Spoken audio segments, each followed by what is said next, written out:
Hi everyone, this is an event by Rise and Shine. Rise and Shine is about giving everyone a voice within the podcast and radio industry, regardless of income and background.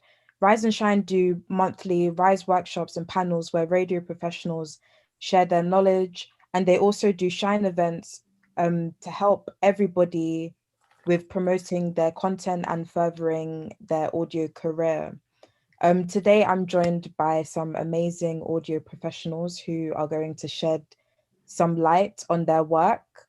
And also, today is a very special day. It's the second birthday of Rise and Shine. Woo! Yay! Amazing. Yeah. So yeah, it is quite a special day. So we're really happy to be having this panel today. So I'm going to go around. If everybody can introduce themselves, that would be amazing. Sorry, everybody kind of has to jump in here. I'm Charisse. I'm the host and producer of Interconnected Voices, which is a politics podcast. I'm a freelance broadcast journalist and audio producer. My name's Drew. I'm Amazing. a research. Oh, sorry. That's the thing with Zoom, right? Everything's delayed. Sorry, go on. My name's Drew. I'm a researcher, but I also produce and edit the BBC Ouch podcast, which is a BBC podcast made for and by disabled people. Amazing. Oh, sorry, the other people will be joining us a bit later. And I'm Sonia. I work at a charity and have been working on their podcast. And I also have my own podcast called Black Insight, which is about what is happening to Black people around the world. Yeah, so let's get into this. Actually, Sarah, are you there? Would you like to also introduce yourself? Hi, I'm Sarah. I run Rise and Shine, and I've been doing it for exactly 2 years. And yeah, I'm also a freelance producer, and I work across too many podcasts, to be honest, but it's all fun. Amazing, amazing, amazing. So, I'm going to kick us off and ask, what is everybody working on at the moment? Let's get straight into it. At the moment, I am working on a new mixed media podcast for Interconnected Voices.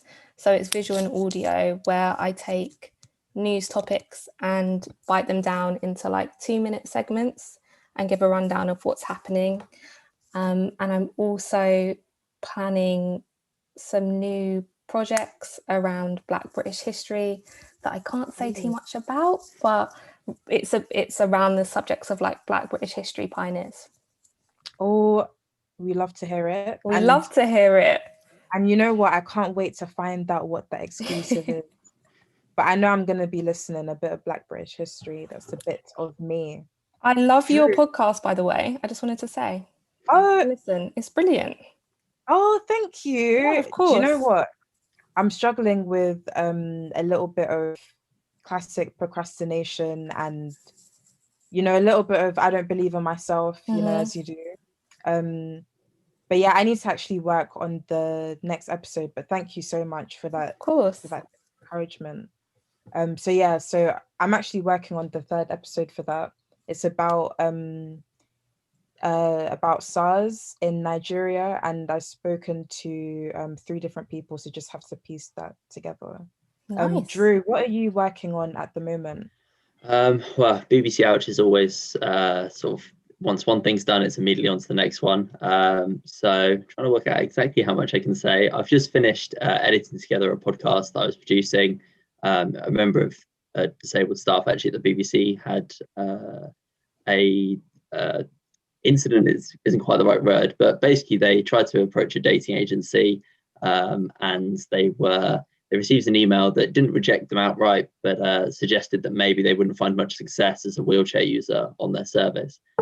So we were making a podcast all about sort of dating while disabled and the different stigmas that you can face, and also why disabled people tend to turn to agencies and apps over sort of more traditional methods, which tends to come down to they can actually access them. Sorry for any traffic noise, by the way. I live on the A23. Really, I thought you was in New York City right now with your background. This is meant to be the London skyline, but I realise my head is directly in the way of the only recognisable skyscraper. But yeah, and then there's another podcast that I sort of helped publish, and we've just published the latest episode of that. So I've just been promoting that, really trying to get as many organisations outside the BBC as possible to share it round. Amazing. Thank you so much, Drew. And I'm also wondering, let me take a step all the way back. So I've asked you about what it is that you're working on at the moment. I'm actually wondering as well how you actually got into the audio industry. How did you get started? What were some of your first projects like? Sorry, I just asked like 10 million questions in one. But basically, how did you get started in audio? I did a radio traineeship. Sorry, Shireen. Oh, I did a radio traineeship at the Roundhouse, which basically taught me all my skills in audio, presenting, producing, and it gave me a really good grounding in what kind of radio I wanted to make. And I really soon on realised that I wanted to make radio documentaries. And I also realised there was a disconnect between traditional news and minority and Gen Z groups. And the fact that loads of minority groups are really unrepresented in traditional media forms. And that's when I thought about starting Interconnected Voices. And for anyone that is interested in starting a podcast, Transmission Roundhouse is a good place to get support. They really helped me to structure Interconnected Voices and gave me the space and the time to experiment with how I wanted it to sound, what kind of guests I wanted. And I think when you're doing a podcast that is centered around platforming voices that aren't heard often, it's good to kind of make them niche if you can, so you can target certain audiences as well as open it up, but you know who's probably going to be listening at first. And it actually started off with me and two other people, and it was like a really broad subject. It wasn't very specific, but as time went on and I just kept refining it, it turned into Interconnected Voices. And yeah, I'm really happy with where it is at the moment.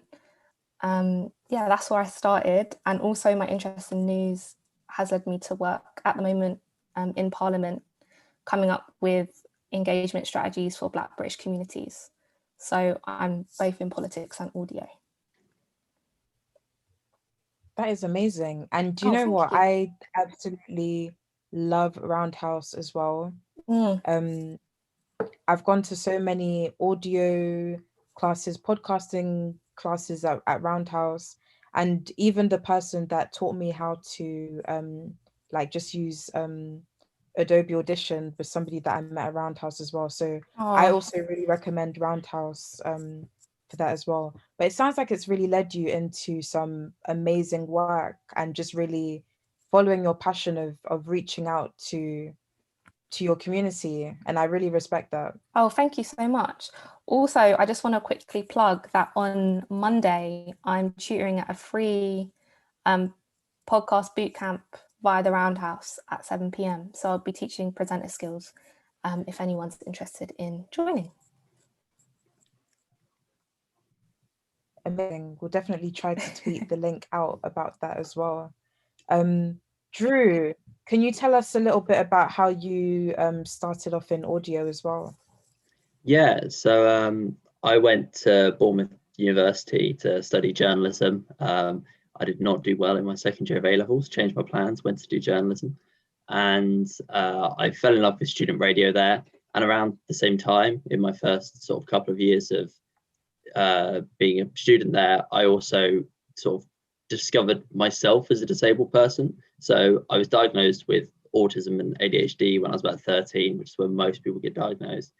And I never really viewed myself as sort of disabled or identified as disabled until I got into uni and I learned a lot about the social model of disability, and met other disabled people, and learned a lot about myself and about them and the community, and eventually became like disabled students officer, and sort of engrossed myself in that community, as well as the student radio one that was there, which was making podcasts and radio shows. And I was head of news and sort of did news bulletins and things like that. But the two never really crossed over until I got my job at the BBC, which was through their Extend scheme, which again is aimed at disabled people. I had some time with Radio 4. I briefly portrayed audio and spent 6 months with Panorama. And then I came to Ouch in beginning of May in lockdown. And I've been really happy there ever since. It's definitely sort of brought together those two homes I found at uni. And it's a really nice fit. And that's sort of how I got into it. Amazing. Thank you so much for telling us that story. And I'm wondering as well, because you mentioned a lot about in your journey of like getting your diagnosis and also wanting to kind of talk more about disability. So would you say that that's what made you want to get into community audio, or are there more experiences that kind of led you in that direction? I think it came down to, so I guess it only really makes sense. I'll briefly explain like how my scheme worked, but I had sort of placements. It was a 12-month fixed term contract, and they extended it a little bit. And so you would spend 6 months with one team. So I spent 6 months with Radio 4 doing money box business journalism and stuff. I had spent 6 months with Panorama doing investigations with them. And then I came to choosing another placement because they extended us for 9 months, which would have been to February now, basically.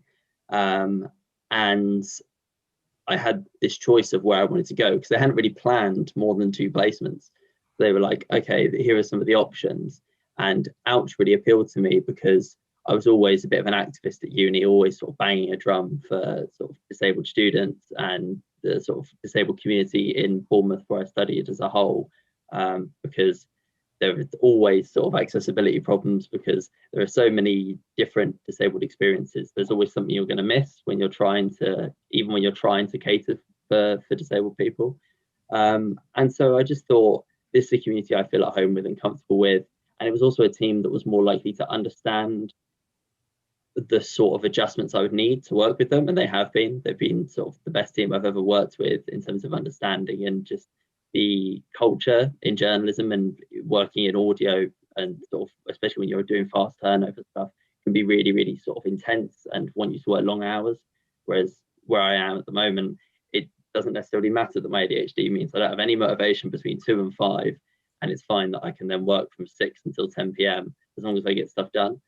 So yeah, it was just a mixture of sort of my passion for helping disabled people like myself and representing the community, but also just knowing that team would get it. Yeah, I understand. And Charisse, what made you want to make community audio? It's definitely the lack of representation of minority communities on mainstream media, especially around news. I always felt like on certain topics that really affected minorities, and in certain situations, more so Black communities, when we look at last year, we had like knife crime reforms, the increase in stop and search. I hated the way that Black British communities were framed, and it just really made me sad that people never got to see the other side of it and why some people were in certain situations.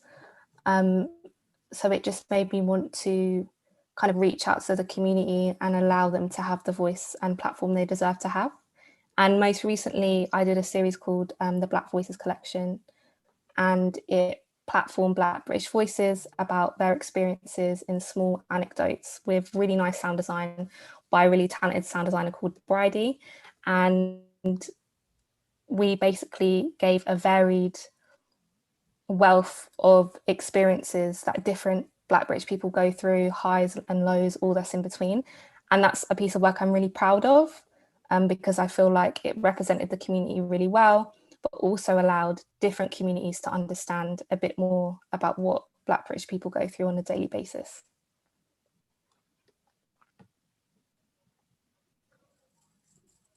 That sounds like a really, really nice project.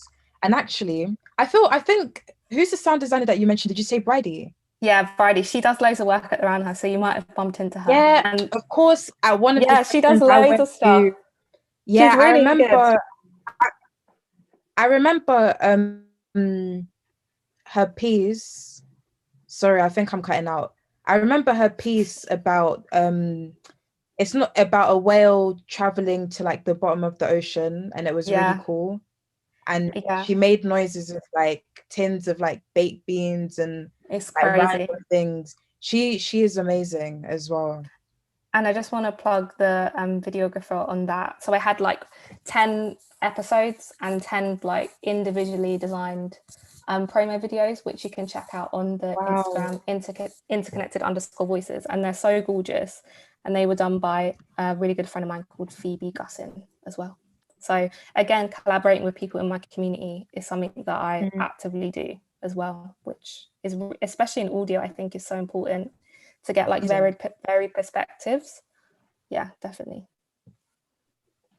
Yeah, that's very very important. And it's interesting that you mentioned like the artwork and some of the things that you put on Instagram. So if I want to actually ask you both, like if somebody is starting off in audio and it's an individual project, what are some of the best ways that they can promote their work, or some of the ways that they can bring their work a bit more?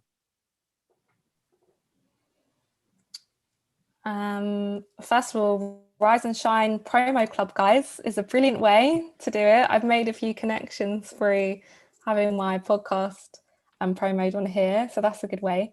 Also, I think getting on other podcasts to promote your podcast is a really good way, again, of collaborating, making connections that could also lead to future projects, but also expanding your podcast audience and just a general Instagram, Twitter, socials. Yeah, I'd say those were the main ones.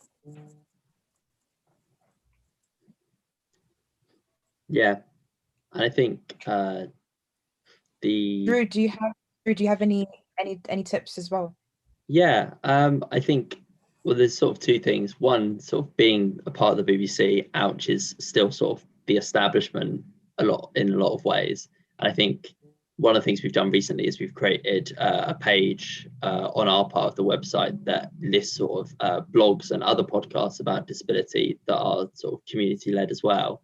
And I think that is sort of us, I guess, giving back in a way to the community that supports us. But also then in terms of promotion, if you're starting out, one of the best ways is just going to the grassroots in terms of like on social media, you'll find groups and pockets of whatever community that you're creating content for or with.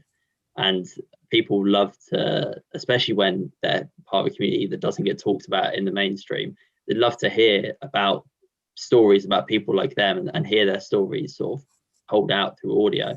And so if you're giving them that opportunity, there's not a huge amount you need to do apart from just present it to them, because then they'll share it with everyone they know, inside and out of that community. Yeah, and that's the great part about really creating work that is centered around a community, because it's just, you will just get like that real organic interest in it just because people actually feel represented. And that's the beautiful thing about doing this type of work. And I want to actually know as well, how do you maintain that core community whilst also reaching out to get like a wider audience? So for example, Drew, um, maybe even though the show is aimed at disabled people, are you also interested in reaching people that are not disabled, so that they can learn about other people's experiences? Yeah, so we try to, I guess there's two things to it. One is the content, before you even get to the content of the podcast, it's framing stuff in a way that will attract all viewers, because we know we're sort of in a fortunate enough position, I guess, that we're known as the disability podcast on the BBC. So you don't necessarily have to go looking for that audience in the same way that we do in terms of headlines and descriptions. So if we can put a headline in that will maybe attract listeners that aren't disabled.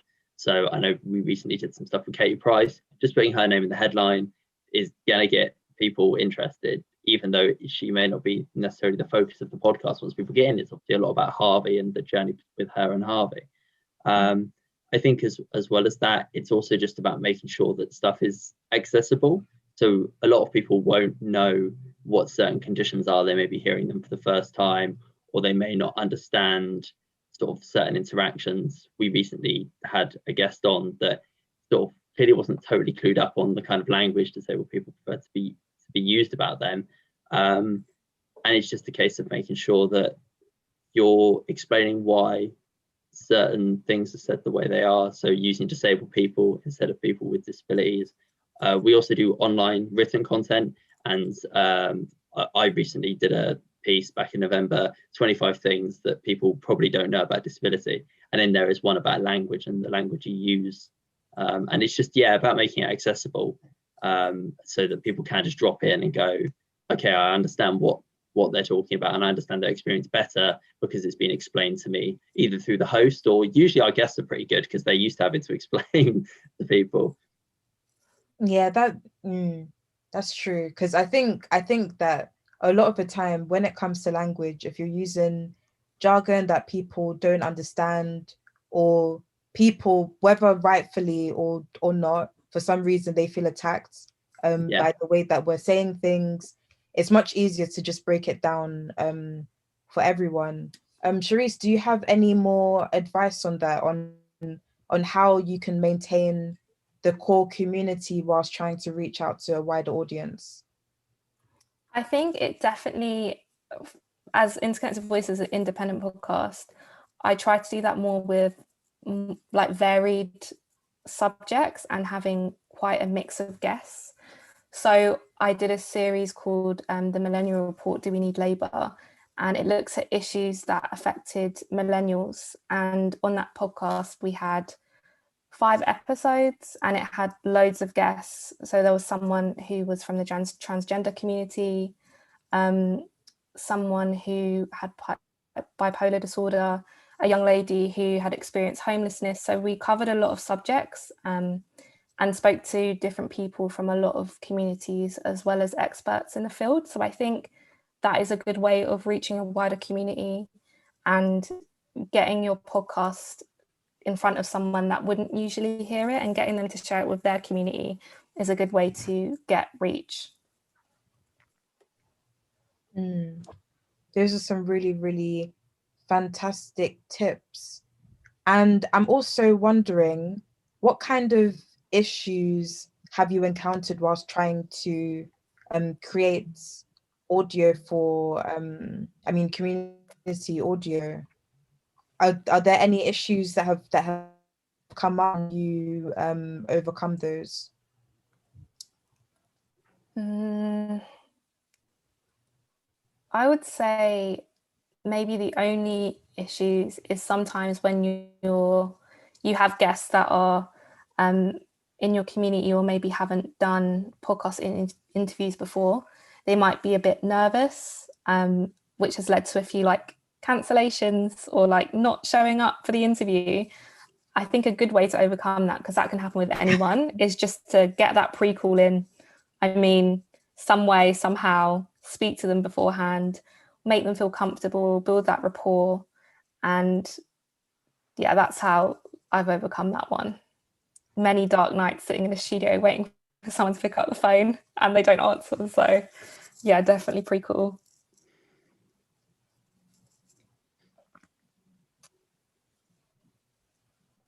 Yeah, pre-call, that's a really, really good idea. And it's always good to take into account the fact that everybody is different. Some people, you can start talking to them and they can jump straight into a topic and go into it in so much depth. But a lot of people really need to warm up, which is completely fine. But we just need to make sure everybody is comfortable. Drew, have you encountered any issues and how did you overcome those?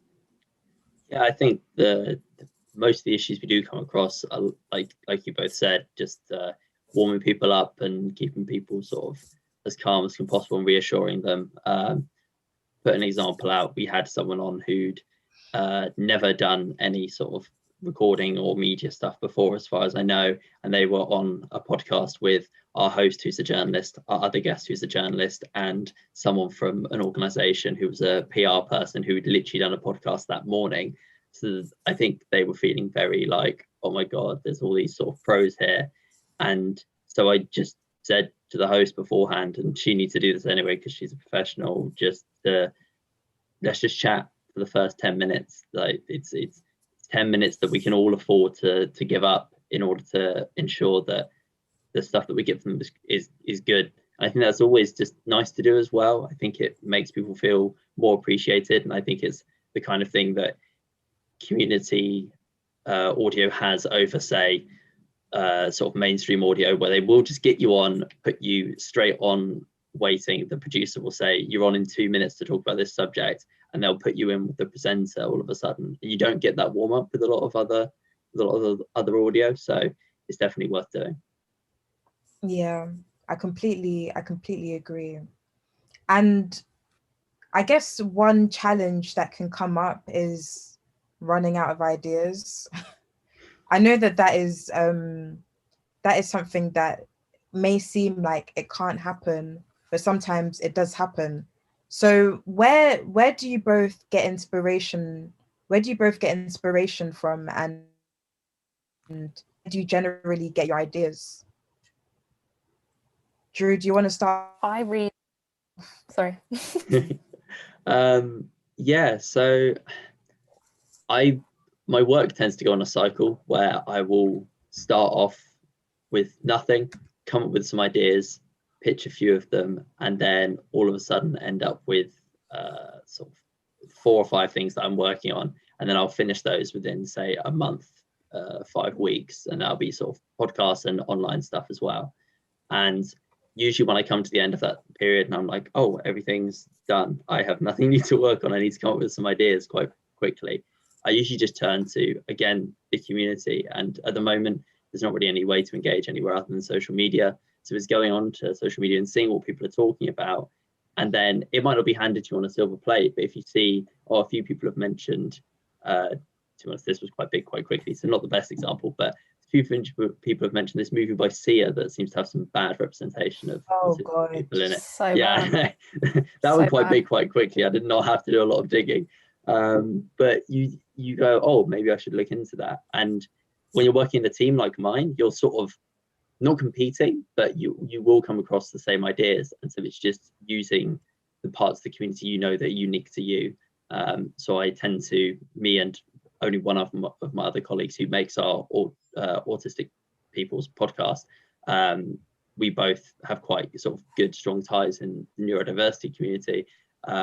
But mine tend to, I think, skew towards sort of maybe younger sort of people on Twitter that just sort of talk about their experience, whereas she has sort of more activists and people who are perhaps a bit more experienced and older. And they both bring different things to the table. So it's just about going back to that community. If you run out of ideas from your own experience, they will have loads for you. Yeah, and that's the great thing about working in a team as well, and working in that collaborative way. Like you said, somebody might have more connections towards people that are working more as activists. You may just know people that just like talk about their experiences more casually. And yeah, that's like a really great thing about working together. Charisse, do you have anything to add to that? I think reading a lot and keeping up with what's going on in local news is really important. Yeah. Twitter is a really, really good place to find ideas and like join conversations, because when you join a conversation on somewhere like Twitter or Clubhouse, that's when I will find gems, is when you start to speak to people, not just like looking at a tweet, like read the thread, comment, engage, and like that's when you'll find a gem. A good example of that for me was around the Black Lives Matter protests. Lots of stories were popping up, and I remember a while ago my mum was telling me about the New Cross fire that happened in 1981, and I saw it coming up as like an event that people wanted to know more about on Twitter. So I spoke to a radio production company called Fallen Tree, and we pitched the idea to the BBC, and it got programmed. So that was so amazing to make. The New Cross fire devastated the Black British community, and it caused the death of 13 Black teenagers. So it was a really important story that a lot of people needed to be aware of. And I collaborated with a guy called Alan Hall on that, a lovely guy. And it was great collaborating with him because he was around the same age as a lot of people who passed away in the New Cross fire.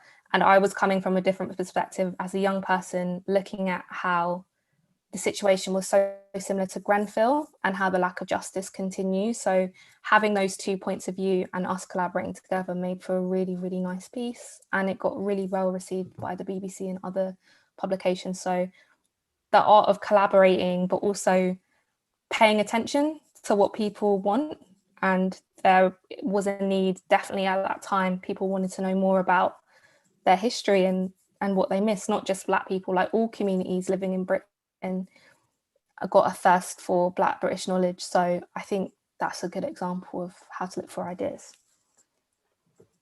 Yeah, I agree. Keeping up with the news agenda and the news cycle is very, very important, especially because it's a really great way to also get some attention to your podcast as well, if it's current, if people can get the scoop or find out like what is really going on as well. That is also a really, really fantastic way of working.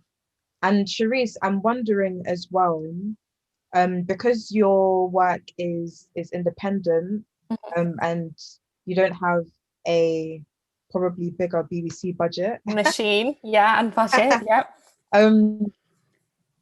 So how do you create community-based audio on budget? And do you find that it's difficult to work as a group when there are some like financial restraints? Good question. How do I do it on a budget? I think it really is about working with people who share your motivation and your vision, and also being aware that, you know, like putting in lots of hours for free, and getting contributors and collaborators to help with that. You have to be aware that sometimes deadlines won't be met and sometimes there will be pushback. So I think those are things to bear in mind. But I think I'm very lucky that the people I work closely with work really hard on Interconnected Voices and seem to really share my passion for it. So in that sense, I haven't really come across struggles doing it for free. But I will say that maybe things that are difficult and things that I found out more recently is when bigger podcasts get promoted in like certain publications or certain things, they've paid for PR. So I think that is something that it's hard to kind of find a free way to do that. And getting like playlisted in Apple and getting on Pod Bible is great. That happened for free, but getting in bigger publications, I would have to come up with a strategy for the best way to do that. Obviously keep creating and see what happens, but I think that can sometimes be a limitation when you don't have budget. And also sometimes bigger contributors want to be paid for their time. And obviously if I had the money, I would do it, but that's also something to consider. Like I have been turned down before because I can offer a fee. So that's something to think about as well. Yeah, that is true. Definitely Yeah, especially because everybody is chasing a bag these days. Everybody wants the money, which is not bad at all, but sometimes that can be difficult to deal with. And I guess especially if you really see yourself having a particular guest, it can be a bit discouraging. Drew, have you had any experiences of like dealing with um a really low budget? Well, obviously, like probably in your days in student radio. Can you tell us a bit more about that? Yeah. So yeah, student radio days, we had an access to a radio studio that was sort of built out of leftover parts from the media school. Technically had two studios, but I'm pretty sure the second studio B, as it was called, never really worked quite right. So we had access to one, and I think the main problem with that was for from about 8 a.m. till 10 p.m., students were in there doing shows. And so you had to sort of bank on either someone not showing up or someone being available after 10 p.m. or before 8 in the morning. So it was more about sort of finding time. I've definitely also experienced the issue with people asking for money. As far as I know, I've never worked on a BBC team that pays their guests, but I know that that's sort of because we're funded by the license fee. I think a lot everywhere else, sort of commercial, will all happily, I'm sure. And yeah, that was a big barrier, was finding people that not only are willing to give up their time for free, but also at a time that works. Because if you don't have a setup, and to be honest, it's not impossible to set up from home, but it can be costly. So trying to use sort of community radio stations and other sort of community or rentable studios that might be a bit cheaper, again, you're at the whim of when it's free and when they're free. And so I think balancing your time, and the best way I found around that was just planning as far in advance as possible. The only downside of that is it means you get less done because you have to just plan well in advance.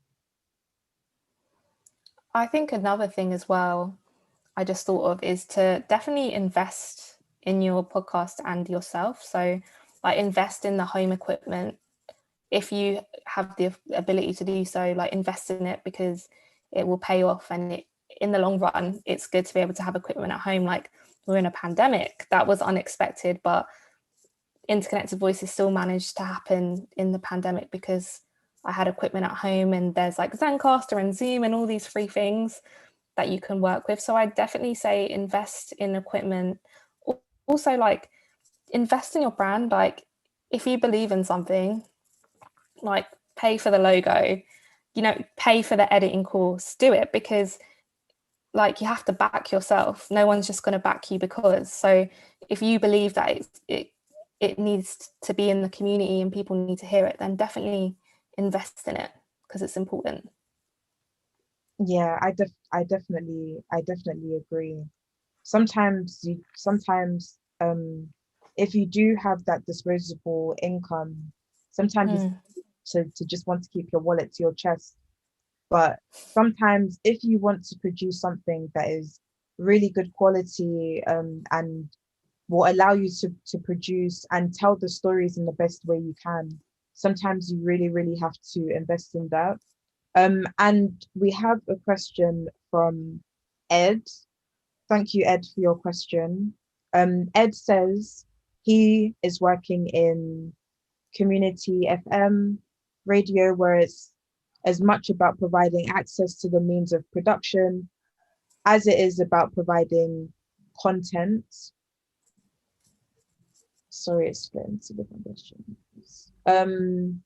Basically, they're saying that training people to edit can be a huge challenge and can be very difficult, um, especially if their needs are not provided for in the technology that may have inaccessible software, such as too many buttons.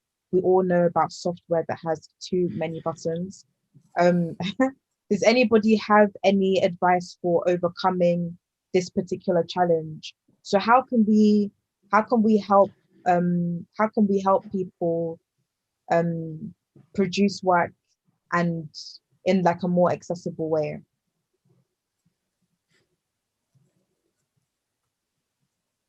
I think, sorry, I think. No, I was waiting for you to come in because I feel like you can give really good insight here. So I've worked with Audacity, Audition, let's think about any other audio editors. I've edited audio on Windows Movie Maker before, which is not Oh my recommended. gosh, you Like Wow. adventurous young in a man. moment of A warrior. desperation, because I was at home, uni project needed doing, and I didn't have any other access to any other software. And the BBC has its own one that I use as well, which is, the best way I can put it is like a simplified version of Audacity with less buttons. It's sort of slightly more user friendly, and I think it's hard because everyone will do better on different things. I think the sort of universally accepted as the sort of most user friendly, but also you can do the most with if you do become very, very good at it, is Audition. I know that there are a lot of financial pressures with community radio, but if you're asking people to edit audio, it could be worth investing in that license if you can afford it. I don't know exactly how much the licenses are for, because for our student one, we were able to get one for cheaper because we're technically a charity. But I don't know how community stations work. It probably depends how they model it. But it is definitely worth investing in that more accessible platform, because recently a member of my team tried to learn to audio edit and they were using Audacity. They just couldn't get their head around it. They just were really, really struggling to use it to do the things that she knew needed doing. And then got her on Audition through the BBC, did a training session with one of our experienced producers who uses Audition all the time, and she was like, it's like a world of difference, and she can just use it now, and it's easy as that, just finding the right software. So it's always worth, and I know, having used various different playout systems on sort of student and community radio, it can be pretty cheap and pretty hard to use and pretty confusing.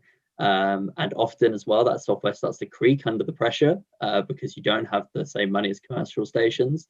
And so you often have things that you do to it that maybe aren't the usual way you'd use them. It's definitely worth investing in that easy to use audio editing program if you can afford it, or finding a way to raise that money, because it makes such a difference, and it is sort of the only way to make it more accessible. Audacity is always going to be a little bit ugly and a little bit too many buttons for me, and that's not going to change. So you would say that that Audition is easier to use than Audacity? For me personally, because I think it's aesthetically laid out in sort of the same way that I feel like Word 2013 is easier to use than the one from 2003, because buttons have more symbols on them that are recognizable and more visible and modern, and also just the layout of everything, I find it just easier to look at. It might not be the case for everyone, but from my experience, Audition has definitely been the more accessible out of any of the ones that I've come across. Yeah, I agree. I like Audition, and something to note as well, Ed, when it comes to having the issue of too many buttons on Audition, you can actually customize the way that it looks. You can take things away, because I don't like to have a million things looking at me as well whilst I'm trying to work. So I completely understand the issue, Ed. Charisse, do you have any advice as well? I would definitely say invest in Audition, especially if you're training people to go out into the industry after they finished at your community station. It's industry standard. Every freelance job I've got, that's been like a criteria, is Audition or Audacity. I would say, like, if things are really, really tricky and it's like a one-off, then you could use the Anchor app. But if you're training people within the community to then have a career in radio, I'd say invest in Audition and maybe do like preferences. So like Sonia said, go on Audition and take stuff away, put presets in, make it easier for the user. And also, I'm someone that learns from when people show me as well. So I think being aware that, like, you might have to show someone something a few times, but also encouraging people to play around with the software, because every time I use it, I find something else I can do. So yeah, like just I think setting it up as like, this is a fun activity can make the world of difference in the way someone sits down to learn something. So I think that's Yeah. also a note as well. That's very, very true. That's very true, because if in your mind you're thinking that it's very daunting and all of these things, it definitely will be. So yeah, Ed, I really hope that answers your question. If you have any more, please do send them in. We'll be happy to answer them. And we have a question from Olivia, who is an amazing producer. Um, she is asking, do you have any tips for collaboration when just starting out?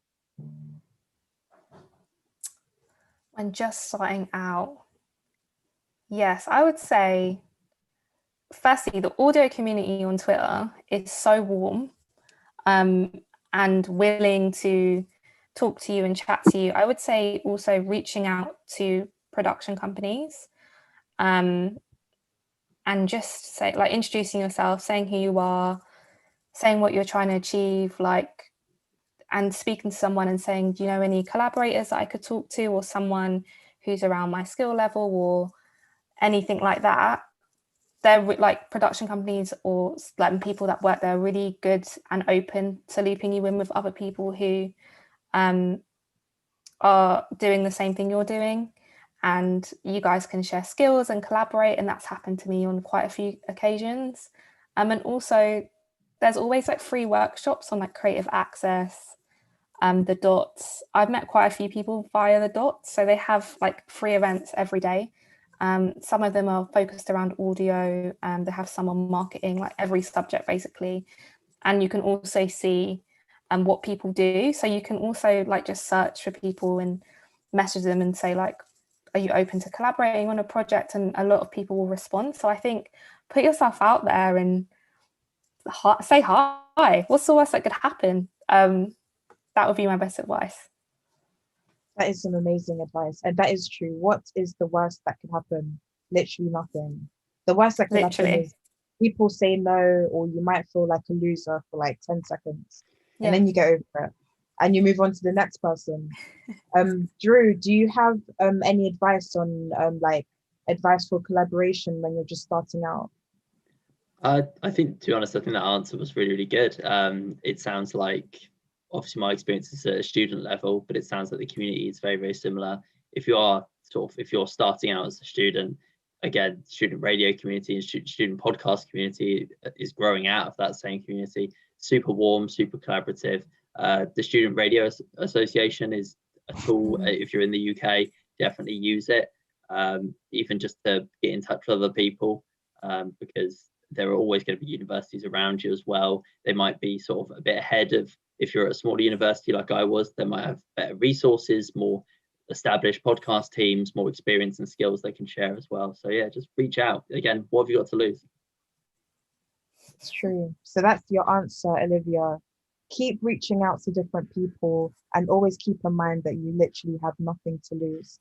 And I want to also bring in another person that is going to be on our panel for today. We're also joined by Sarah. Hi, Sarah. Hello. Nice to meet you. Nice to meet you, Sarah. Could you tell us, sorry to just jump straight in, but could you tell us a little bit about yourself? Of course, I'm the person who jumped in, and forgive me for not being able to be here earlier. I'm based in the States and I teach until 3 o'clock, nearly 3 o'clock here on Fridays. So I was only able to just get away. I'm really feel I'm in an interesting place because, as you could probably tell, I'm not young. And as a result, I came up in my career through broadcast in the days when traditional broadcast was pretty much the only way you could get into this kind of field.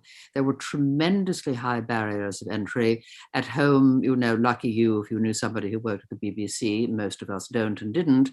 Very, very vestigial regional, there was some regional activity going on, but not very much. And everything had all these barriers. You couldn't really be next to broadcast without knowing an editor or a producer or somebody in the system. There was very little opportunity to just kind of jumpstart yourself into your career. You had to pretty much go through those channels. So to watch the incredible phenomenon of podcasting that has come about in the last decade or so, and while nobody can pretend it makes it any easier to make a living. It makes it much easier to be a person of imagination trying to find your way into the field, which is pretty much what happened to me. I have a bread and butter job here as a radio producer. I produce a broadcast literary series, but it meant that all sorts of personal passion projects that I've been wanting to be involved in ages became more possible to realize. And one of them is the one that I think brought me to you today.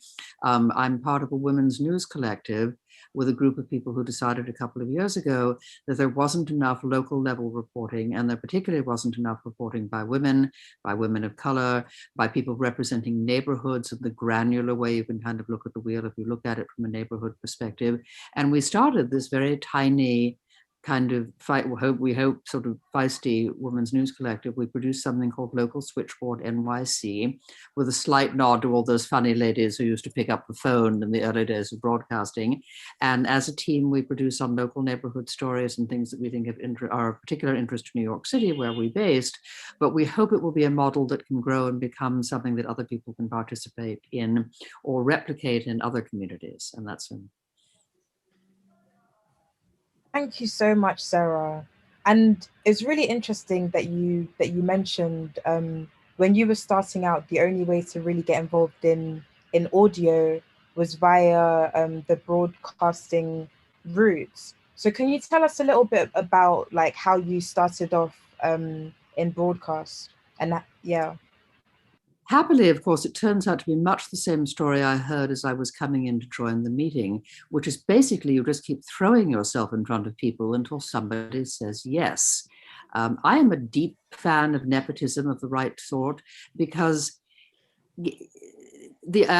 every day I get invitations from students saying, I'm going out for a national public radio internship, and I want to say you and 2,000 other people. So the difficulty with any of the formal mechanisms is that they are designed to create very narrow sieves through which a tiny group of people will extrude into the system.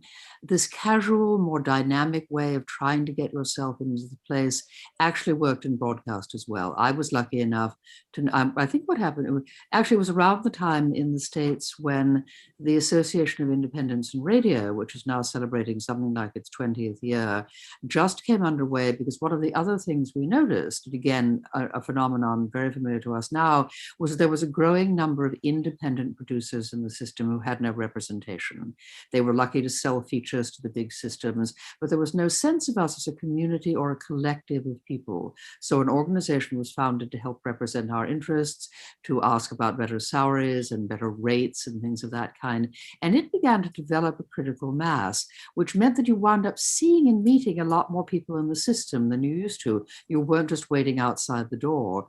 And I met a producer whose work I admired, and she happened to have a project at WNYC, the station, the big public radio station nearest to me, and she left. She decided to move to France, and I inherited her project, and that was my foot through the door. But it was because I'd been active in a community of independents that I suddenly got this opportunity to go in and become a staff producer. And so I did that for about 20 years, and through that became a feature producer, got tremendous opportunities to produce my own programming, and then the program that I produce at the moment severed ties with the station. I now produce that program independently with the theater, and have then been able to turn, with a tremendous set of skills that I was lucky enough to get through having a station job, that's enabled me to have some motility and some flexibility and be able to move on to other projects. Thank you so much, Sarah. That's quite a story. And I hope one day to have a career that spans 20 years like you do. That's amazing. And I love the work. I love the work that you're doing with the news for minoritized communities and women. I think that's really, really, really, really important work. And sorry, I'm just gonna go over just one other question that I already asked the others, but I think that it would be really great to also hear your perspective. So one of the questions that we asked earlier were, what are some of the issues that you encountered, like whilst working on audio, and how do you overcome those? So either like in the production, or like making, or like coming up with the stories, working with guests, anything of that nature. This is, of course, an interesting time to answer that question, because our production environments have changed so much, so that my traditional mode of working has been that I'm a fairly practiced audio editor, which I primarily learned by a baptism of fire. Eventually just had to learn how to do this stuff, even when I was in broadcast, because if I was going to make features for existing programs, they all had very tiny staffs and couldn't hang around being me, basically. So being in the system helps to train you up. And for me, the initial challenges were, I came from traditional print. Audio was completely new to me. I was intimidated by the technology. I'm a good writer and storyteller. That side I felt comfortable with. But learning how to realize that you're partnering with a medium that is sonic and that its technology is part of your language was the biggest hurdle for me. I am now a pretty comfortable, practiced audio editor, and that was a skill that it took a while to learn. That gives me a level of confidence at a certain level. But one of the things I'm finding about the field as it is now is that it's evolving tremendously sonically. And what I've realized is I am never going to be a sound designer. I don't have that training. I don't have that sensibility. I don't have those technical chops. And so part of my work is looking to partner with people who can take my projects to the next level, to be part of a world in which that's an increasingly important factor. And the fact that the community is growing has made that a little bit easier. Other challenges more have to do with time. Time management is easily the hardest thing in our field, I think, because many of us are freelancers or we work part-time on projects, and simply finding the way to allow a project to grow and mature as it should inside a narrow time frame, or inside the frame of your larger busy life that is making your salary or paying your rent, that's always challenging. And that hasn't really changed. Okay. Thank you so much for that. Thank you. Sorry, I literally forgot.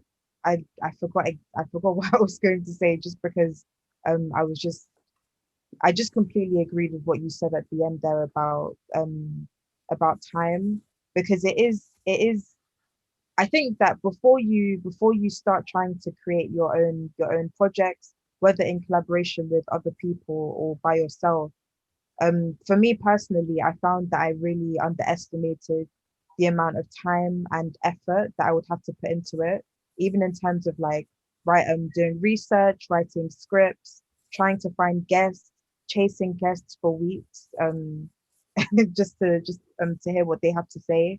It can be really, really tough. And you mentioned something really great, actually. Sorry, I just remembered about how you aren't a sound designer, and about collaborating with people. I think that that is a really another thing that is really, really important as well. That whilst it is important to kind of like throw yourself into your work and to try to take on roles, it is important to remember that there are other people out there that can do the thing that you want to do, and they're probably better, like in in some cases. So it's good to really try to collaborate.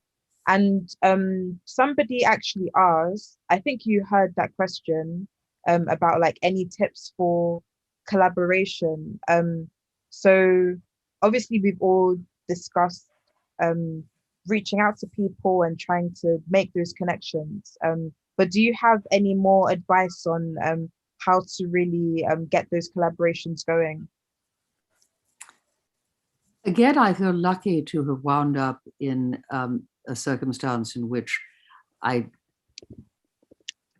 found a collection, we found ourselves for this news project, because pretty much in the mechanism that I think has been discussed already. One of the things, again, that is a big change is we now have several very active listservs, the UK-based one, the US-based one. People simply throw their dreams out into the air and hope that somebody has the same dream or will catch it in some way. So the news collective that I am part of came about because another woman who is no longer with us, who sadly been ill for most of the year, simply threw out something saying she was interested in local level journalism. She wanted to work with other women producers. Was there an interest? That turned into a set of meetings that eventually turned into our piloting the project that we're working on now. And it was entirely because somebody simply called out the idea. So the fact that there are so many platforms allowing us to find one another has been a huge help. Then, of course, it comes down to the chemistry. I think everybody is eager to potentially collaborate, but then the business of managing that collaboration becomes another level of the production environment. I've also collaborated a lot with people who aren't from our world, and that's been rewarding too. I produced a lot of audio theater. I generally worked, this was again in broadcast before, particularly in America, which is woefully behind the curve in writers actively contributing to audio. It is changing because of podcasting, but there was very little broadcast audio drama when I got into it. So I reached out to a lot of working playwrights and brought them into the form. And that was very exciting because it was two worlds conjoining. So sometimes we're beginning to develop what's called a professionalized environment. We now know we are a profession. We now know we're an active industry. That sometimes can produce a kind of limitation. You're looking for another person who's in your field who might fill this niche. But there's something to be said sometimes for reaching right outside the field. My best story about this, and they will not mind my telling it since it was public, is I don't know if you're familiar with a girl group, we can hardly call them girls anymore, but they were women performers called Wendy and Lisa. They used to be Prince's backup band. I came across them because they did the sound score for a television series called Heroes, a sci-fi series. I thought the sound was fabulous. The sound was fabulous and strange. And this was, again, before sound design became a big thing in our field. I had a chance to produce a drama that I'd always wanted to do. And I realized that I wanted them to do the score. I mean, and you'd think, oh, what hope, you know? And I reached out and I said, this is why. And, you know, I'm calling from a tiny public radio station and we don't have Hollywood budgets, but would you be interested? And they said yes. So I got this beautiful work from two total strangers, well up in their profession, just because I asked, and I was lucky and they were kind. So sometimes it's not in our field at all. Figure out what it is you want and ask the question. I will say, and this is the bossiest old person thing I'm going to say, learn how to write a decent letter. It's not a form people are taught anymore, but if you're addressing somebody who's high up in a profession whom you don't know, from some other field, you need to learn how to write that polite begging letter that our parents' generation all got taught at school. Yeah. Do you know what? I was actually about to ask that next to the three of you. What is the best way to approach people that you want to collaborate with? Yeah, and like in your experience, what makes people like maybe reply quickly or make them more interested in what you have to say? I'm sure people have heard enough from me. There must be others. I would say I've had quite a learning experience with this. So when I first before I started Interconnected Voices, I reached out to a lot of people in a way that, looking back, was not appropriate. So it was a learning curve for me. So I just reached out to them really casually, like on Instagram and Twitter. Didn't get any responses. After being like really mentored by really lovely people in the industry, I learned some really good skills on approaching audio professionals, especially people who are higher up than me. One of the top tips I would say is you need to show engagement in their work. Mention something that you've listened to that you found really interesting, or something you love that they've collaborated with someone else on. And also, like, don't be afraid to kind of sell yourself a bit, like say what you've achieved and what you're hoping to learn. Like, why is this collaboration important to you? I think that's probably one of the most important things to include. What is it you're looking for, and why do you think they could help? and be specific. I think the more specific you are, the better, because everyone is busy. The higher up you're going to, if you're getting someone really high up, just bear that in mind, they are busy. But if you're specific about what you want, they're more likely to reply. And that's what I've learned so far. Yeah. And also try and get their email. Like avoid, if you can, like follow them on Twitter and socials, but like do what you need to do to find that email. Search every website, because they're definitely more likely to respond by email than on socials. Yeah, I'd say sort of from a very similar perspective, just speak the language of the person you're speaking to. Definitely. So if I'm approaching someone who's, as far as I'm concerned, like just another member of the disabled community, I won't come to them sort of, hi, I'm from BBC Ouch, blah, blah, blah. I would just come to them like, hi, my name's Drew. I'm a researcher. I work on this team that makes news about this bit. And then if I'm going for someone who maybe requires a bit more sort of deference, like Sarah was saying, it's about offering them that, and also always showing your engagement, whether that is someone, like you say, talking about their work, or even if it's someone that you just want to have on to tell their story, to share their experience. It's about showing that you empathize with that experience, or that you understand that experience to an extent, and you want to give them that space to share that with other people, and that you are the person to do that as well, to sell yourself. I think that's the biggest thing. Slightly go off on a tangent, I'll be quick, is just having, as like a young person in audio, you need to have that confidence. I know so many people who totally have the same skill set as me, who could totally do my job, who tell me they couldn't do my job, and I go, you absolutely could. And that self-belief is going to be what helps you get there, because if you don't believe in yourself and your ability to do it, if you do ever go for it like a staff job, if you can't sell that to them because you can't even sell it to yourself, it's not going to happen. So just believe it, because you can do it, because you would not get to an interview stage unless you could do it. I would say that the one thing that is sometimes frustrating is sometimes you must go through channels. Actors, for instance, most people don't want to be approached directly. That's why they have agents and managers. And in fact, you are likely to lessen your chances if you're just sidling up to them in social media, because there's a reason why they have those barriers. And frequently, even if you're coming from our world, which is getting more moneyed but isn't really moneyed, that often works pretty well as long as you can work with their timeframes. The frustrating thing sometimes is those people are managing other aspects of these career. We tend to be relatively low in the chain, but generally speaking, if you're polite and persistent, they will at least get back to you. And if your timeframes are flexible. So I've worked with a fair range of talent by saying, I've got a kind of 6-month window, would love to have so-and-so. How might that look? Can I check back with you in a month or so? And you just keep to kind of grind away there.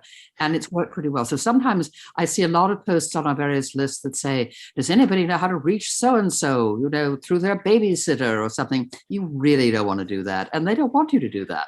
It won't get you what you think it will,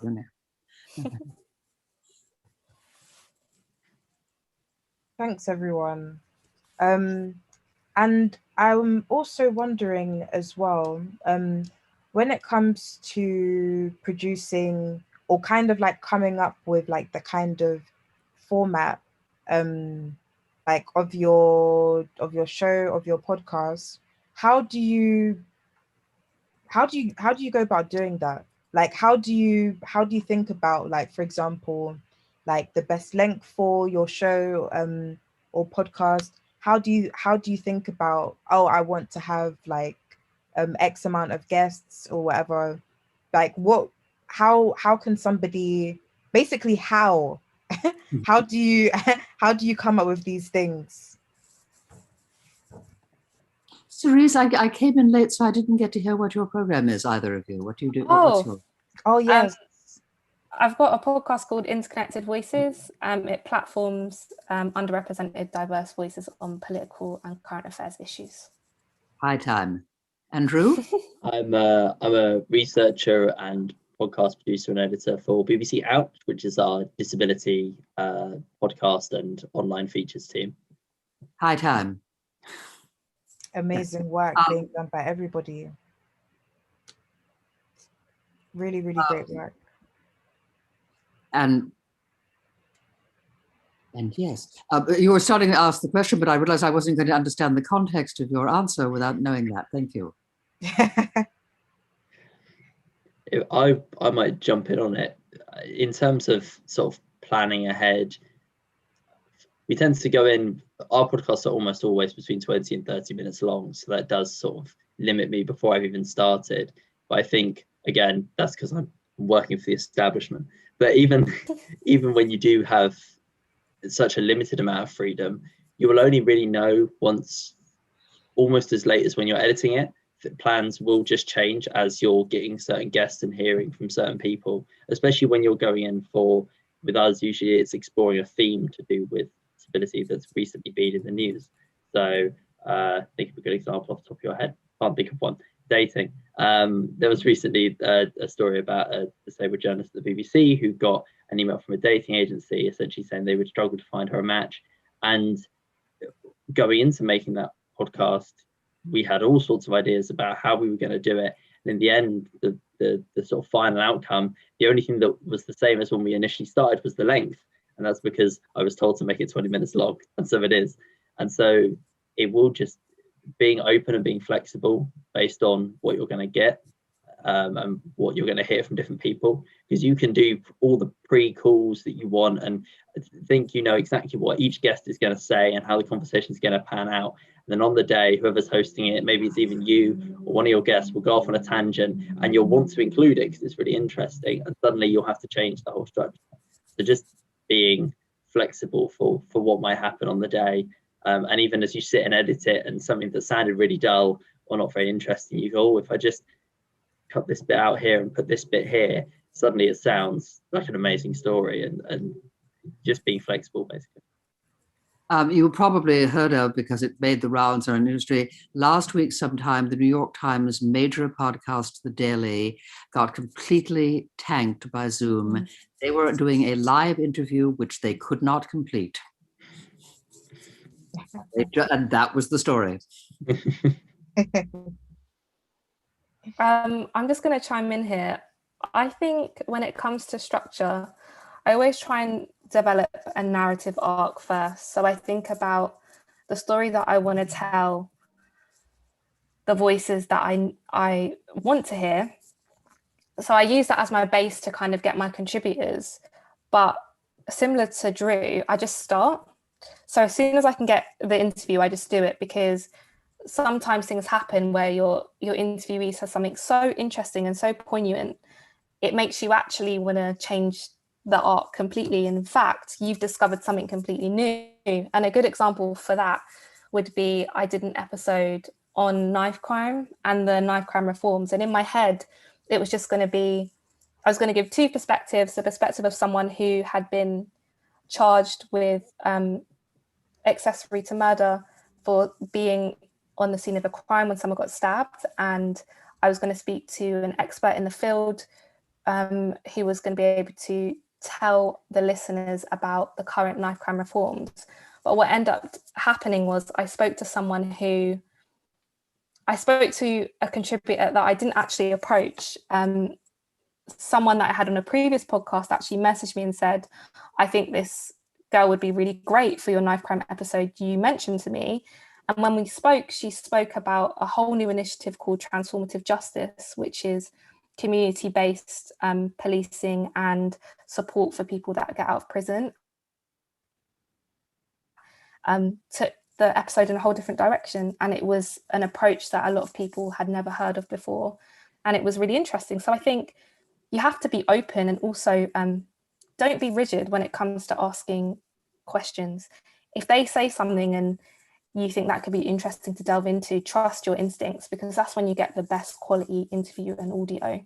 It's just trusting your gut. And when you engage with someone, they're more willing to talk.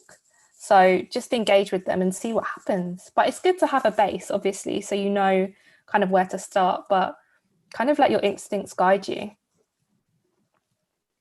Sarah, you chose us well because my experience is rather different, and I absolutely found both those perspectives, but I don't work much with live interview material.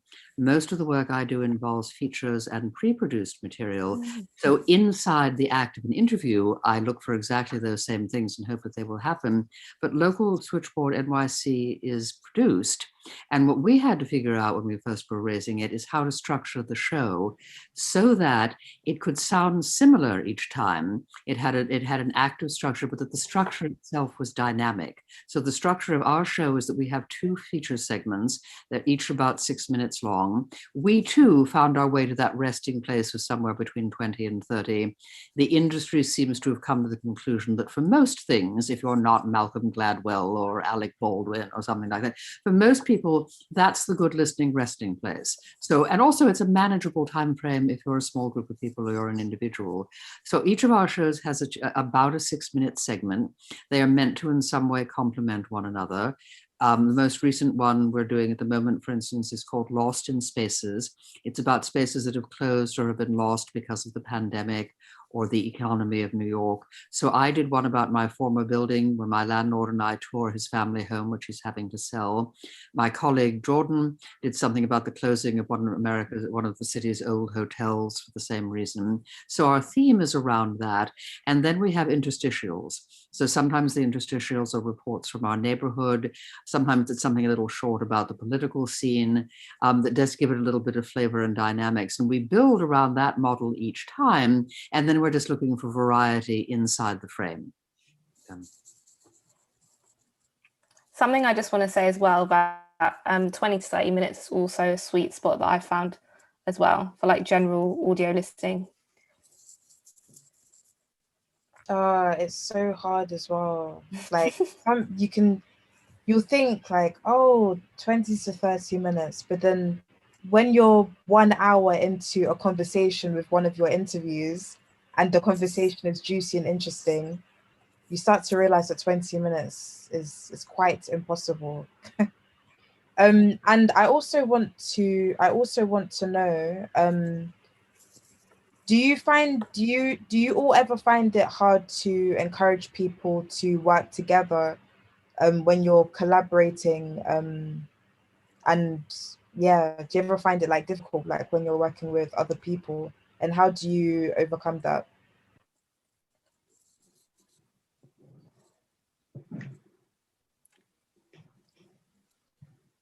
The spirit is willing. I think we are a generous community on the whole, and I have rarely found any resistance to the idea. What tends to be most challenging, again, is the fact that almost no one is doing this solely. Drew, you seem to be in the lucky position of having your job as your job. Many people in our field don't. They have day jobs or other product. So in my particular little team, we all have other jobs. We are all as willing as all get out, but sometimes the show deadlines shift because somebody has some massive work deadline that cannot be avoided. And so a lot of the juggling has to do with trying to keep consistency and living up to the obligations we have put to ourselves while having these other obligations. And I think that goes back to the challenges of collaboration, understanding the realities of what kind of group you have, and how to be sure that everybody can be accountable without feeling damaged, punished, under-resourced, underpaid, all those things that come with small independent lives. I would say also communicating with the people you collaborate with. Just like Sarah, the people that I work closely with, we all have other jobs. So us communicating about our timeline, or even just if you're not feeling up to it and you know you're not going to do your best work, just letting someone know. And we often pick up each other's bits and pieces if we can, and being flexible with deadlines, always work towards them. But if you can't meet a deadline, there's no point getting in a panic about it. You do the best you can and see what happens, and just know that they're still passionate about your project. Things do happen, so just you have to be prepared. Yeah, I think, like, obviously, as Sarah said, I'm in a bit of a unique place, and I think my team's quite unique. I think only a public service broadcaster like the BBC would have a team like mine, which focuses on like the disabled community, because almost out of obligation, it's our job to cover and make content for all people. But I think more and more sort of broadcasters and audio sort of companies like Global and some of the other ones are going to have to start making teams that are at least in a similar format, not necessarily a disability focused one, but community, and going back to grassroots, because people are turning away from all of us. It's not just the people talk about the BBC struggling all the time. People are, especially younger people, are turning away from all of us, and part of that is because there is this perception that we've sort of left behind, sort of especially local news and local content for people. People tend to think from their sort of family bubble outwards, and the broadcasters, especially audio, tend to think from their national headquarters down. And the problem then is when you create a team like mine in an environment like that. In the BBC, it tends to work quite well because the atmosphere isn't as commercial, but I can totally see a lot of pushback between the sort of purpose of a community team in a organization that produces commercial content. And there are sometimes like some conflicts in terms of just people getting scoops over other people and who has ownership over different stories. That happens whenever you're working in a big organization. But I think I can totally see, for example, if your community's team finds a really big story, the ownership of that being taken off them, especially in a big commercial arm that wants Amanda Holden and Jamie Theakston to present this big story that you found, and not the people on the ground who found the story in their community. Thank you. And I'm wondering as well, obviously we can think about what it's like to work with people in normal circumstances, but now being in this pandemic for almost the last year, I'm sure we're all using Zencaster and other websites a bit more now. How has that affected how everybody is working in a team, or is everybody kind of risking it for the sake of a story? I'm so tired of the sight of my own face, I can't tell you. I will be really glad when this is over. It has facilitated some things in a curious way, because it's made people manage their time differently, because we have to do it in this modular, dedicated way, pretty much through this very limited group of platforms. So I think in a sense it has controlled some of the drift, and that has made collaboration easier. Almost, at least in my experience, almost everybody I know is pretty much working in isolation and letting the engineering side put things together. There have been exceptions, but most people are people going out into the field or doing studio work. Most people I know are not. There has been a tremendous learning curve in simply figuring out how to get the best quality audio under not the best possible circumstances. The literary series that I produce, we now send Zoom recorders to our talent with a little instruction sheet that tells them how to record themselves, because Zoom was not cutting it. And so a lot of it has been opening up the nature of what people do. People's jobs have changed. Oddly enough, from a completely different field, I happen to be doing a story about how the professional dog community has handled this. And all the people I talked to, it was a very hierarchical system. If any of you has been to Crufts, you'll remember, fairly snobby at some ends, very down to earth at others. Suddenly, this entire community is, just tell me what I can do to help. And all those lines have blurred. And I think that's happened in audio a little bit as well. All the talent I work with have learned how to engineer themselves, because otherwise they are not going to stay and work. People become more flexible about timeframes, about what they'll accept, about being more imaginative about how to record. So it's changed things in some respects. It's made it technically challenging, but it's amped the level of generosity and imagination and risk. I would say, similar to Sarah, it kind of forced how before we could go out and get in the field sounds and, get road atmos and all these things. It really forces you to think, how am I going to make this audio dynamic without those sounds, without being able to, see faces properly and evoke emotion? And I think that's when collaboration comes in, being able to collaborate with other talented people, sound designers, videographers, getting people from different mediums, getting their advice, getting their perceptions of ideas compared to yours, is how I think I've continued to develop interconnected voices during this time. And also, I think I said earlier about investing in equipment. This was a great time to invest in equipment and get myself a Zoom H6. And I've just been calling my guests actually via WhatsApp video, which I found has worked better sometimes than Zoom. Zoom's been really hit and miss for me. So I've just been sticking to WhatsApp video, and it's been great getting to see the guests and know that on the other end where I've got the Zoom, I'm getting that high quality audio. So my advice would be, if you're going to continue, like most of us right now, working from home, just invest in the equipment if you have the ability to. Also, there's some really good secondhand equipment out there. If you go on Gear for Music and eBay as well, you can get some good bits. So try and find some equipment. Yeah, and on equipment, I mean, right now you can't, but like Roundhouse is great for letting people borrow equipment. So yeah, I mean, when everything is when the world opens back up, definitely pop down to Roundhouse and see if you can get your hands on anything.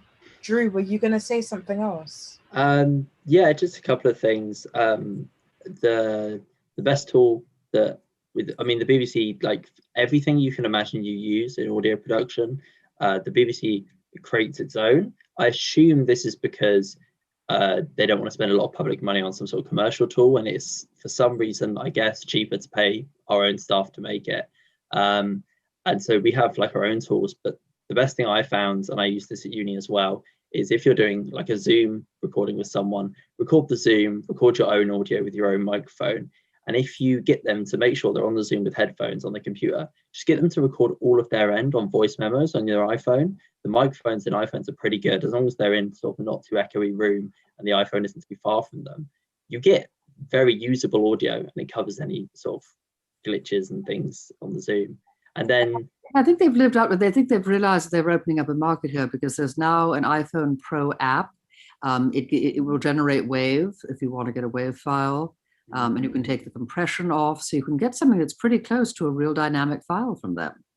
Yeah, exactly. And with almost everyone having some sort of smartphone, it means that even someone who isn't necessarily a regular audio producer or talent will have some way of recording themselves. And then the other two things were just communication. Just open as many lines within your teams as you can. Don't just have them on your email or just on a WhatsApp group, because there'll be someone who doesn't use one of those all the time. So when I'm working with my team, I will sort of be sending WhatsApp voice notes, and I'll also send emails depending on who I know checks what more. And then the last thing is, there is a benefit to all this, is the extra flexibility. I recorded, it wasn't for a podcast, sadly, but it was for an online piece, but could have just have easily been a podcast, for an hour on a Sunday evening at 6:30 p.m, which is a time that I never previously would have been able to work, because I wouldn't have had any of the tools at home to do it myself, and I wouldn't have been able to go in the office realistically on a Sunday to get a studio slot. So use that flexibility that you're offered, and keep the communication up. Yeah, because there is something really amazing about well, not about the pandemic, but about like being forced into having like new ways of working. I'm sure we've heard more international voices in the last year, because people are like, oh, I'll just get Vicky down the road, you know. And I think that is amazing. And it's like, even just thinking about like accessibility, and about how we can interact with different guests. It is a really good way of making sure that everybody feels included as well. And just to say as well, we have somebody else here with us today. Hi, Jordan. Hi, it's been crazy. It's good to see y'all. CNN is a crazy, insane place to work. So it's good to see everyone's faces. Hi, Sarah. Lovely, Hello, lovely I'm so glad I'm not the only voice then. Lovely to meet you, Jordan. Can you tell us a little bit about yourself and about your work? Yeah, so I'm Jordan Gospore. I live in Queens, New York right now, but I'm from Texas originally. I have lived in Hull, England, if anyone has heard of Hull, and Canterbury and London. So a good spread throughout the country. Right now, I'm an audio producer with CNN's daily coronavirus podcast. Yes, daily, every single day, and the news never stops, it seems. And Sarah and I co-founded Local Switchboard about 3 years ago at this point. So we've known each other for about that long with this project. Amazing. Thank you so much, Sarah. And not Sarah, sorry. My head just got so confused there. I'm so sorry. They've had more than enough of me. I'm okay to be confused as Sarah. It is definitely okay. So can you tell us a bit about like how you started off in audio? Would be really interested in hearing about that. Yeah, so I started in 2008 when I was an undergrad at Texas State University in San Marcos, Texas, and we had a college radio station. We didn't have any courses on audio production. You had an electronic media path, but there was no let's teach you how to edit audio. So I joined the college radio team, and I was really glad that they just let you, as long as you didn't violate FCC violations, you didn't cuss on air, you didn't say anything too weird, they let you do pretty much whatever you wanted to do. So I wanted to go to South by Southwest for free. So I decided to make a podcast that was about Texas film.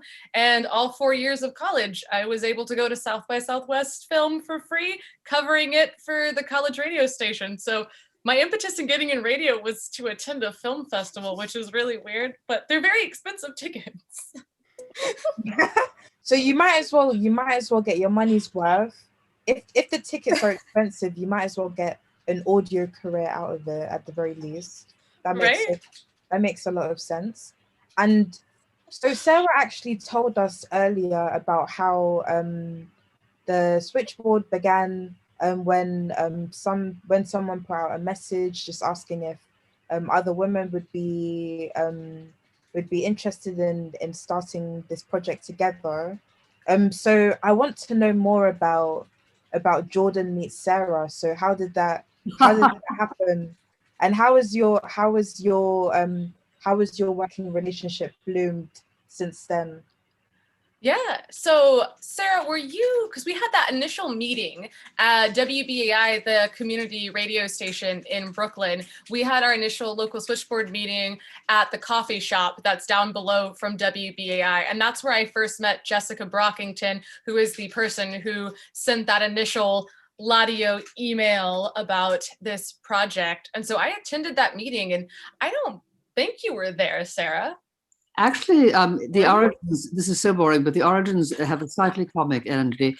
It began first as a larger general meeting just to discuss the prospects for this project at the home of a woman in Brooklyn, a borough in Manhattan that has a very mixed economic status. So there's a lot of sad and marginal life there. And there are some kind of hidden townhouses.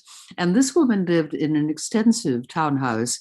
And as far as I can remember, she could not stop feeding us. She had more plates of food than seemed possible for any theoretical group of people. And every time you turn around, she put something else in front of you. And somehow we battled through all this guacamole to an idea about making a radio project. Not long after that, and as this often happens, you know, the kind of core shrunk down a bit, and then there seemed to be a small group of us who really did want to carry it forward. And that's when we wound up in a tentative partnership with one of the local stations. And that must be somewhere in that curve where you and I met. But, exactly. I know the first time that I can distinctly remember us being in the same room and having conversations was when we went to WBAI and we were on the tour of WBAI, and we had a talk with our news director about the collaboration we were going to have with them. And so we had, like, I think there's a group photo of us that I have on the site. So. And now, of course, at the moment, we're producing, we're doing a really reasonable job of getting something out monthly, even though we have these complicated lives. And we meet once a week on Zoom, and then check in whenever we need to see how the arc of something is going.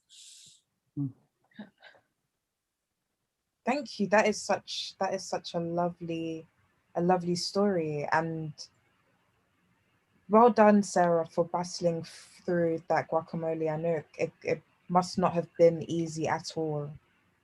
I'm still wearing it. Yeah, I didn't get any free food, Sarah. I remember paying at the coffee shop for my food. Yeah, so there you go. Well, Jordan, you need to ask someone for your money back. Or start a podcast about coffee shops and try to get free coffee, because this all just seems to be my MO of ways to. See, Sarah, we could do a segment about coffee shops. We could. Definitely could. A new coffee shop's opening down my block. So anyway, I digress, but there's yes. Jordan, I wanna ask you, because you did mention that so you're working on the CNN coronavirus podcast. It's a daily podcast, right? It is a daily show, yes. So what is that like, having to turn around lots of work every day? And tell us a bit more about like the format, like the length and those types of things. Yeah, so episodes typically run between 10 and 15 minutes, and it's hosted by Dr. Sanjay Gupta, who is CNN's chief medical correspondent.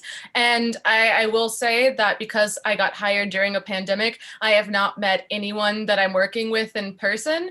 And our host actually lives in Atlanta, Georgia, which is the headquarters of CNN. So I may never meet the host. I don't know. So I got, thrown into it too, working remotely with everyone. Luckily, my deadlines aren't publish an episode every single day. It's publishing a 10 to 15 minute episode once a week, but you're planning 2 episodes ahead of time and also scheduling an interview or interviews for that episode from that week. So every day I have some sort of deadline, if not multiple deadlines to meet, leading up to having the actual episode be aired. So I'm working on an episode that's going to air on Monday, but it has to be done by the end of today and everything written and scheduled before Monday at 4 a.m. Okay, I see. So it comes out like every week on Monday. Oh, it comes out every single day. It's just that my own personal deadline, we have a team, so other people are doing episodes Monday through Friday, but depends on my schedule. So next week I actually have 2 episodes that are going to air Monday and Friday, but there's an episode every day, Monday through Friday. Not the weekends, but Monday through Friday. Okay, and what's it been like focusing on coronavirus as your main content? Do you have COVID fatigue? Yes, I have been ready to not report on coronavirus probably like this time last year. Was like, no, I'm not gonna do it anymore. I'm gonna do something else. And they're even if you try to do something else, coronavirus obviously plays a role. Yeah, and coronavirus is right at the top of the news agenda. And Jordan, something that I asked everybody, why did you get into community audio? Like, what is it about community audio that really attracted you, as opposed to focusing on other topics or kind of areas? Yeah, I think it boils down to that I come from a small town in Texas, and Texas in general, and the part of the United States that I am from, tends to have media coverage or have a certain way of looking at the part of the world where I'm from. And I was a little disappointed growing up at the way that we were perceived in a lot of media.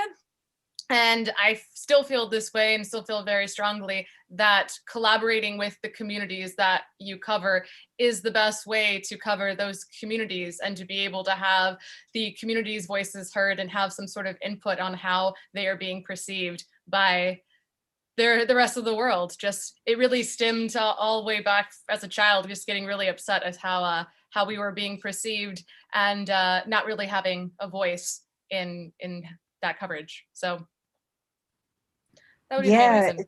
Yeah, it's really about like finding ways to really amplify your own voice and to really give a platform to people in your community. And something that we've spoken a lot about today is the importance of collaboration and really working with other people. Can you tell us a bit about like podcasting communities in the US? And I'm sure you've traveled to loads of places. So tell us a little bit about like international podcasting communities, and is there any opportunity for us, well, except Sarah, for us being across the pond, to collaborate with anybody in the US? Yeah, so in terms of podcasting communities, I've been really amazed at the sort of groups that keep popping up. So, I mean, I talk about the part of the world where I was raised. There are at least 2 organizations I know about that are focusing on people who live in rural areas, specifically people who live in the south of the United States, coming together to work on different audio and digital stories. So, you know, the email listserv where Sarah and I met, that Lady Radio listserv too, there's always, I mean, all the different listservs. There's Ladio, there's Gadio, there's, you know, the public radio NYC one, all of these different places. I mean, I just have to say that those are really good spots to find collaborators. Also, I'm working on a long form investigation with someone who's also British. He's from England. He lives in San Diego, and we met on one of the listservs and have been working together for the past 7-8 months on an investigation that'll be published soon in a place called The Appeal. But it's just been crazy about how people are so, you know, they want to collaborate with people. And it doesn't matter where you live in the world, whether you live in another borough in New York City or you live in London, it all sort of is the same now, working remotely. And so, yeah, I think if, you know, just a tip too, that if you're interested in collaborating with someone or you have an idea, just throwing that out to one of these email listservs is a good way. That's how I ended up collaborating on that investigation, was a call out. That's how Local Switchboard started, was a call out, and people answered that call. So you too can also throw a call out there. But in terms of international podcasting units or teams, when I went to grad school at City University, and there was no radio station or any sort of audio editing, anything there. And me and another master's student decided to throw something together. And during our year at City, we started a college radio station that seems to still be going on, which I'm very shocked and proud that other people have kept that alive. So anyway, that's Carrot Radio. You can listen to it online. Just So where are some places online? Like, we've spoken about Twitter as a good place to find like guests and things like that. Where are some other great places, like where, if I wanted to do a call out, like where's the go-to place? I mean, for me, I've been doing call outs, and anytime I'm looking to collaborate or hire someone, I go through the Lady Radio. I go to UCAN if it's an international voice that we're looking for. And then I go to the Public Radio NYC. So yeah, Ladio, the UCAN, and Public Radio NYC listservs are my go-tos. They're free. There's a lot of members in each of those groups, and you tend to find various skill levels and various personalities on those listservs, which I like, as opposed to maybe some of the more formal organizations that, you know, tend to have a more of a specific or similar group of folks that are members. So I go to the listservs. Does anybody have like any other ideas of like the best places if you want to do a call out for collaboration? I would also say Sounds in Colour. I think it was started by Renee Rich, who started Broccoli Content, and it's for BAME producers, presenters, people in audio to do call outs and receive work on that group. So you just need to email them and they'll let you in. But similar to Jordan, you can is a godsend, really. You meet so many cool people on UCAN. And I would always say, when I've spoken to a lot of my friends, they're quite hesitant on responding to call outs. Just go for it. Again, you've got nothing to lose, so just respond. And if anything, if you don't get the job, you might make a connection, which is equally as good. What I like is the incredible range of generosity. So you can be on there for something as straightforward as I'm having trouble with my Zoom recording, but I once put a call out to ask people how to record a falcon in flight. And I got a number of really helpful responses on that front. So it's not just the nuts and bolts, it's a community of imaginers. And you have no idea who has encountered what in their careers and might be just the person you need. Exactly. And do you know what? I'm actually interested, Sarah. How do you record that? There turned out to be a number of different possibilities, one of which was to attack a tracking device to the hawk itself. Many of them have them. One of them was to use something like a Zoom, so that which is what I wound up doing, so that you could at least get the in-flight pattern. And then there were a couple of other ideas that I can't remember now. It was a few years ago. I was doing a piece about Helen Macdonald, who wrote H is for Hawk. And I was going around with falconers and needed to get the sense of the physical life, which is very, very different. Thank you so much, Sarah. Do you know what? You've just reminded me that in the world of audio, anything is possible. Anything is possible. If I want, I can get a bird in flight. I can collaborate with people in America. I can do so many call outs. It's amazing. Honestly, that has actually opened my eyes. Like, I can actually do like whatever. So the next thing that I want to ask you, and we're going to be finishing just in about 10 minutes. So if everybody could keep their answers quite concise, that would be super, super helpful. Yeah, so I'm just wondering as well, and when it comes to like creating a kind of identity for your podcast, like as a kind of like brand identity, do you have any kind of any advice around that? Like how do you make your podcast distinctive and make sure that like people know that this is part of the NYC switchboard or whatever?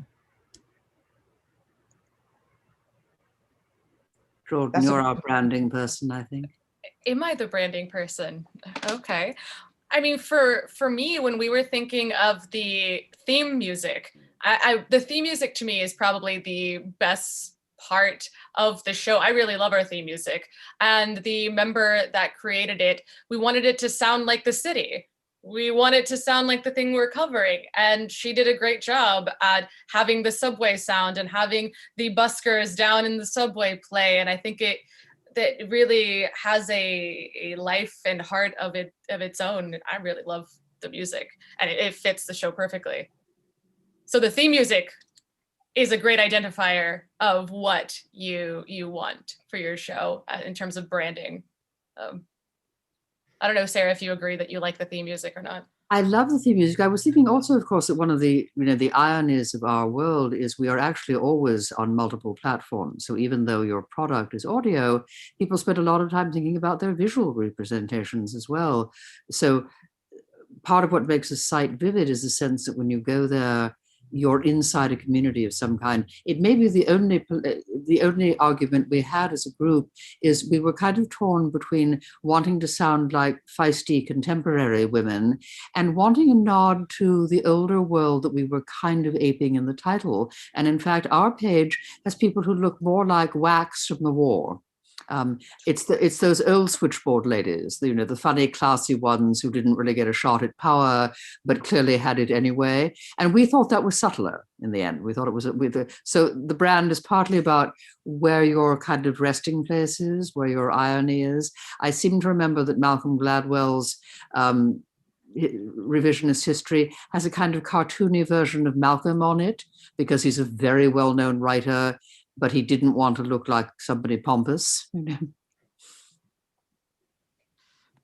I would also say for Interconnected Voices, we've got a jingle that features people's with different accents saying interconnected voices, and that fits really well with the podcast theme. So that's something you hear across all our episodes and also in all the visuals. And then we have really strong visual brandings. I'm going to plug Phoebe again, who does all our visuals. Lots of archive, black and white, also coloured visuals, original audio and video that she's gone out and filmed herself.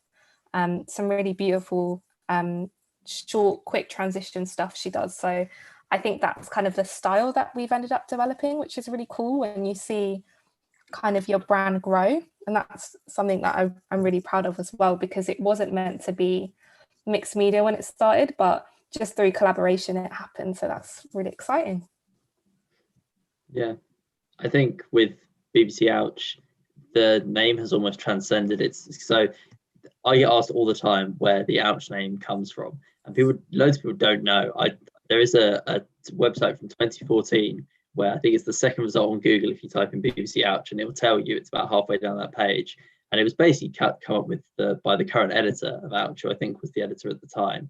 And the name has just become synonymous with it. But I think for us, where the branding really comes in now, once you've sort of established yourself, is with the different strands. So we have 4 podcasts at the moment. We have our general one, which we don't tend to brand much beyond a short ouch sting that's about 3 seconds long at the beginning of every episode, because the topics can be everything from a paraplegic racing driver to dating apps and dating agencies.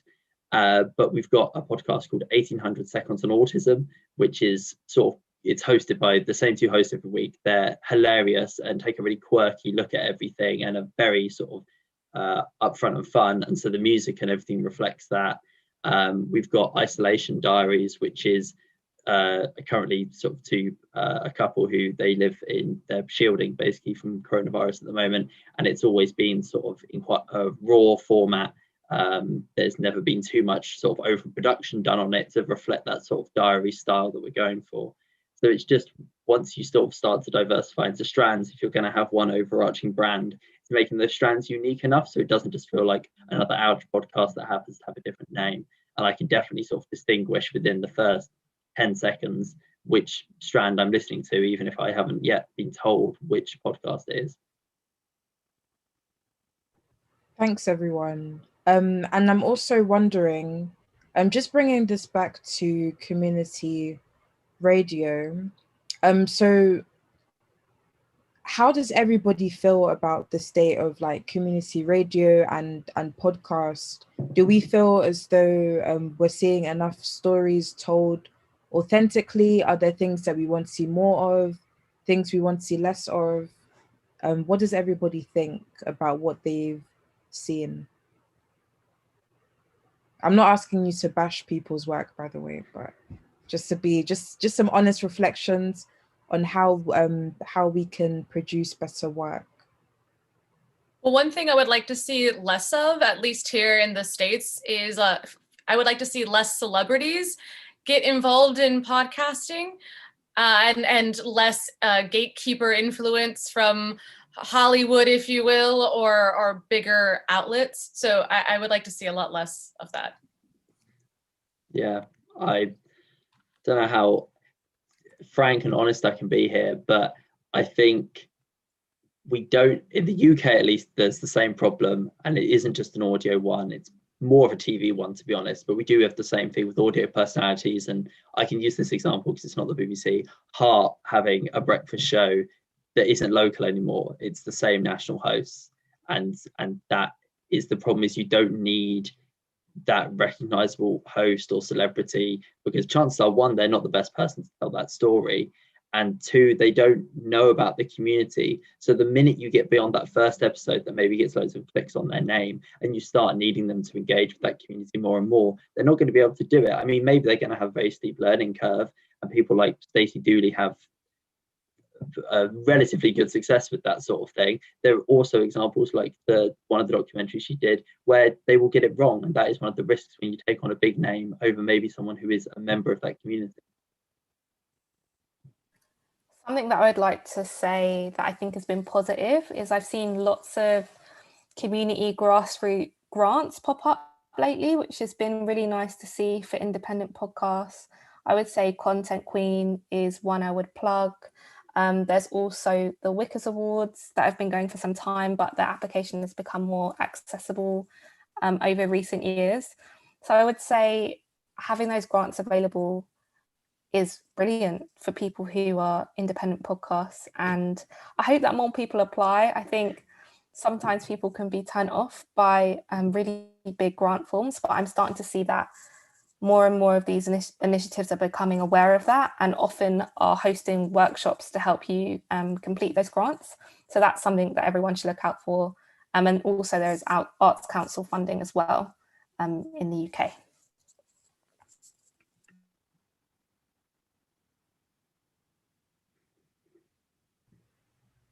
Sarah, is there anything that you would like to see less of or more of? There's an interesting phenomenon where eventually it occurs to the larger entities that they have enormous gaps in their portfolios, and we have seen this a lot in the last year.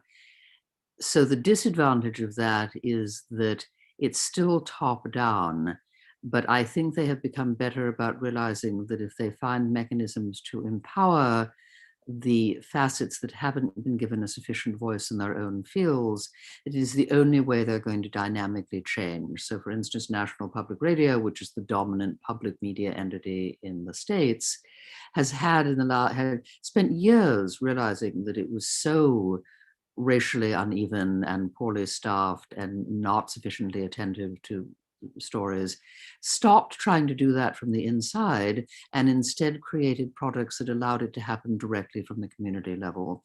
They have a Story Lab project, and actually Jordan can speak to this better than I can, where they funded a young woman from one of the boroughs talking to her neighbors on her stoop. There is nothing about her that is in any way famous, and they've learned to create mechanisms that invite the change they cannot manage themselves. I would like to see more of that. Thank you.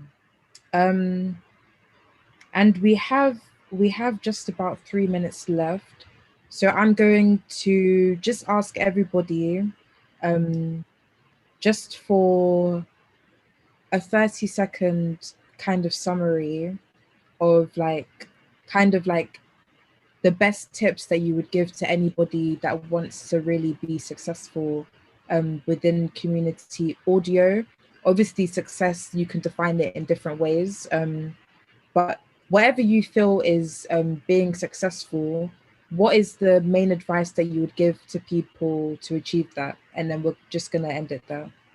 So anybody feel free to jump in. Put yourself out there, contact people in senior positions, contact people you want to collaborate with, and start those conversations. Just start would be my second piece of advice. If you're thinking about starting a podcast, just do it. You've got nothing to lose, and there's a lot of online resources and people willing to help, including myself.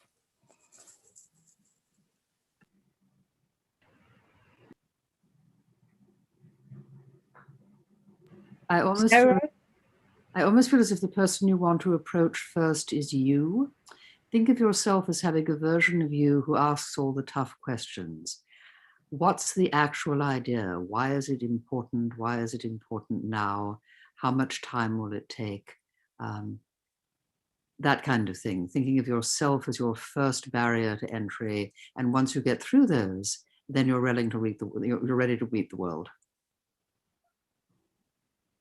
I think you've got nothing to lose and everything to gain by engrossing yourself within those communities. You might think that you know everything there is to know about perhaps your local area or the community that you belong to, but you're going to spend pretty much all the time and forever, as long as you're making that podcast, learning more and more about your community.